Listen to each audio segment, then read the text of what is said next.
সবজি উৎপাদনে সমৃদ্ধ জেলা কুষ্টিয়া। এবছর জেলার সদর উপজেলায় 2881 হেক্টর জমিতে বিভিন্ন সবজির চাষ হয়েছে, যা জেলার চাহিদা মিটিয়ে সরবরাহ হচ্ছে দেশের বিভিন্ন স্থানে। বিস্তারিত জানাতে সরাসরি যুক্ত হচ্ছেন আমাদের সহকর্মী নাহিদ হাসান তিতাস।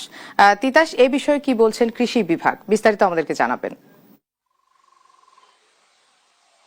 মনা, সারা দেশের মতো কুষ্টিয়াও কিন্তু সবজি উৎপাদনে একটি অন্যতম জেলা। এই জেলায় প্রতি বছর হাজার হাজার হেক্টর জমিতে কিন্তু বিভিন্ন ধরনের সবজির চাষ হয়। আমি রয়েছি কুষ্টিয়া সদর উপজেলার পাড়াদি একটি মাঠে। আমি যদি এখানে দেখাই যে কৃষি অফিসের তত্ত্বাবধানে এখানে যে প্লটগুলি রয়েছে, এখানে একটি প্লটে বেগুনের চাষ হচ্ছে এবং কৃষকরা কাজ করছেন। এছাড়া পুঁই শাকের প্লট রয়েছে, এছাড়াও বিভিন্ন ধরনের যে সবজি, লাল শাক, বাঁধাকপি, এছাড়াও লাউ, মরিচের চাষ এই ক্ষেতটিতে হয়েছে। এবছর আমি কৃষি অফিসের সাথে কথা বলেছি। কৃষি অফিসের তথ্য মতে যে এবছর শুধুমাত্র কুষ্টিয়া জেলার একটি সদর উপজেলায় 2881 হেক্টর জমিতে কিন্তু বিভিন্ন ধরনের সবজির চাষ হয়েছে। যে সবজিগুলো কিন্তু আমাদের কুষ্টিয়ার যে জেলা, কুষ্টিয়া জেলার চাহিদা মিটিয়ে কিন্তু বাইরে বিভিন্ন জেলায় কিন্তু সরবরাহ করা হয়। এছাড়াও বিদেশে রপ্তানির মতো কিন্তু সম্ভাবনা সৃষ্টি হচ্ছে প্রতি নিয়তই। তবে আমি কৃষকদের সাথে কথা বলেছি, কৃষকদের কিন্তু অভিযোগের শেষ নেই। তারা বলছে তারা কষ্ট করে যে সবজি চাষ করে তাতে তাদের ফলনও ভালো হয়,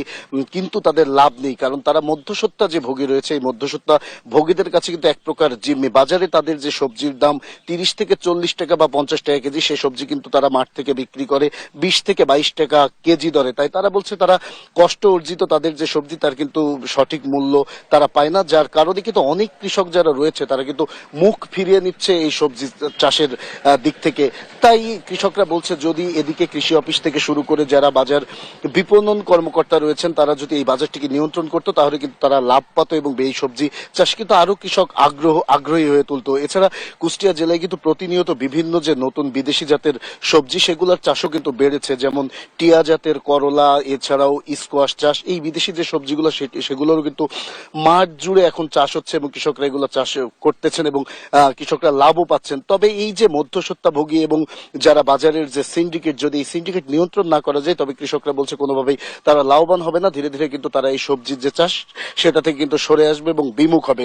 তাই তারা এদিকে নজর দেওয়ার দাবি করছেন যারা কর্তৃপক্ষ সংশ্লিষ্ট রয়েছে তাদের। এদিকে আমি এ বিষয়ে যারা কৃষি কর্মকর্তা রয়েছে, আমি কৃষি কর্মকর্তার সাথে কথা বলেছি। তারা যেটি বলছে যে প্রতি বছর কিন্তু কুষ্টিয়ায় নতুন নতুন তারা কৃষি অফিসের তত্ত্বাবধানে প্লট তৈরি করছেন এবং কৃষকদের আগ্রহী করছেন, কৃষকদের বীজ দিচ্ছেন, এমনকি কৃষি অফিসের তত্ত্বাবধানে কিন্তু তাদের প্রশিক্ষণের ব্যবস্থা করছেন, যার মাধ্যমে নতুন নতুন যে বিদেশি সবজি এবং নতুন নতুন যে সবজির চাষে কিন্তু কৃষকদের আগ্রহ বাড়িয়ে তুলছেন। তারা বলছেন কৃষকদের যে কোনো ধরনের সমস্যা এবং পরামর্শে কিন্তু কৃষি অফিসারের মাঠ পর্যায়ে যারা কর্মকর্তা রয়েছেন তারা কিন্তু সহযোগিতা করছেন। আমি আপনাকে একটু জানিয়ে রাখতে চাই, আসলে কুষ্টিয়ার যে 6টি উপজেলা রয়েছে, 6 উপজেলায় কিন্তু বিপুল পরিমাণ সবজি প্রতি বছর চাষ হচ্ছে এবং এই সবজি কিন্তু জেলার বাইরে চলে যাচ্ছে এবং জেলার বাইরে চাহিদাও মিটাচ্ছে। যদি এই সবজি উৎপাদনে কৃষকদের আগ্রহী করে তোলা যায় এবং কৃষকদের আরো সহযোগিতা করা যায় তবে কিন্তু এই সবজি বিদেশে রপ্তানির সম্ভাবনা সৃষ্টি হবে বলেও আমাদের কৃষি যারা কর্মকর্তা রয়েছেন তারা আমাদের